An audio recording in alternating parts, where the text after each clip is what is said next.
Okay, I've just watched WWF Unforgiven 2001 for the first time. It was held on the 23rd of September of that year, which was 12 days after the 9/11 incident, and it was in Pittsburgh, PA. Headlined by Kurt Angle, Stone Cold Steve Austin. This pay-per-view, to me, felt very, very kind of average, apart from two matches that are outstanding, or pretty damn good. Not necessarily outstanding, just pretty damn good. And one or two matches that are quite entertaining, and the rest just didn't really do it for me. Started off with an absolutely horrible rendition of the American national anthem by some woman.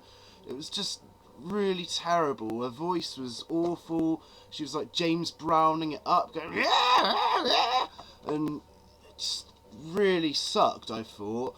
Not that I really look forward to the national anthems on these pay-per-views.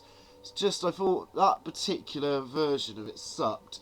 Anyhow, it started off with a 4-team elimination match for the WWF Tag Team Championship, including the Dudley Boys, who are the champs, versus the Hardys, versus Hurricane and Lance Storm, versus Big Show and Spike Dudley. And there's some entertaining stuff in this match. Some nice comedy spots with the Hurricane, trying to chokeslam the Big Show, for instance, and some good action to start off with. But Hurricane and Lance Storm didn't last long. This was an elimination match, by the way, which is quite nice. I like elimination matches.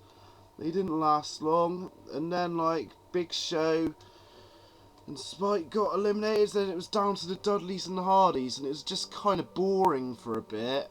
But eventually the Dudleys got the win by doing their shtick. And noticeable things about this is looking at Jeff Hardy back then and thinking he'd come on to be a champion is quite mind-boggling, for me anyway. And Matt Hardy really busted out a great moonsault to the outside, and you never see him do that anymore, really, do you? Yeah. And then the match after that was Perry Saturn versus Raven, who was with Terry, and this was an absolute nothing of a match, basically. And it was all revolved around Perry Saturn's relationship with Moppy. Yeah, a mop that had a face, and basically Raven put it in the wood chipper, and Perry Saturn was mad, and they had a real nothing of a match, basically. I just thought it sucked. The only thing of note was Perry Saturn did a real nice super kick. But yeah, then after that, it was Edge versus Christian, brother versus brother, for the Intercontinental Championship match. And this was the first time they'd met since being their tag team and stuff. And it was a little bit of a letdown, to be honest. It was very slow, didn't really pick up. Christian was doing some good work being a heel, trying to garner some crowd heat and stuff. But it picked up towards the end. And there was quite a creative screwy finish where Christian brought in some chairs to go concerto Edge, but then Edge got the upper hand. It looked like he was going to do it, and the ref took the chair out of the ring, and Christian just low-blowed Edge the chair for the win. So yeah, a bit of a disappointing match, but not too bad.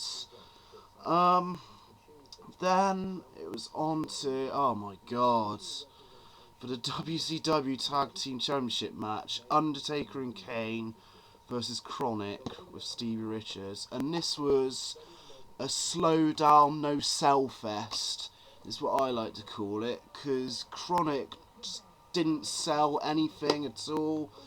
And you know what Undertaker and Kane are like. So it just looked so bad, and it was just so slow and sluggish. I have heard this match is famous for being bad, but I don't know if the action was necessarily that horrible, but it's just the fact that nothing got sold at all, and you just couldn't believe anything. It was just shit, basically. And Kane and Undertaker regained their titles. God, yeah, my head, I was just laughing. was just no sell-fest. Yeah, and then there's probably one of the two matches of the night. Rob Van Dam versus Chris Jericho Hardcore Championship match. The crowd were wild for RVD, and RVD was supposed to be a heel at this point with the Alliance.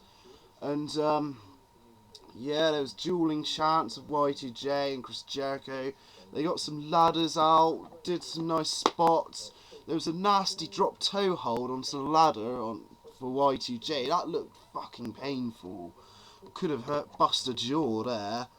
But yeah, just a real good match. Like, had a lot of crowd reaction, and it's sad that like they didn't really capitalise on the popularity like they should have back then of these two. But oh well, it was 8 years ago now, isn't it? I guess. But yeah, damn good match. The finish came when like Stephanie ran down and distracted Jericho, and IVD hit a Van Dominator. It was quite an abrupt finish, but it's still a really good match. And then next there was, oh god, The Rock versus Booker T and Shane McMahon for the WCW Championship. And I didn't like this storyline at the time, and it's just like one of those shitty, oh, The Rock's against the odds kind of thing, so you can guess who came out on top there. Just didn't do anything for me, that match at all. And the stupid thing was, like, Test ran down and, like, went after The Rock or something, and then Bradshaw came to make the save, and I thought, what? What's he got to do with all this? Yeah.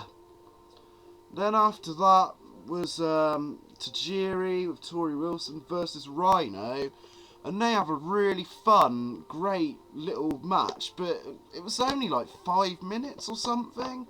But Tajiri got some stiff shots in. The crowd weren't into it at all because like, they had a match with The Rock just before then, and I think this could have been a great match if they had a bit more time and if it was earlier in the card. But yeah, it was pretty good. Like Tajiri just doing his stiff kicks and chops. I missed Tajiri after watching that. Like, give him the call, WWE. Yeah, that was good.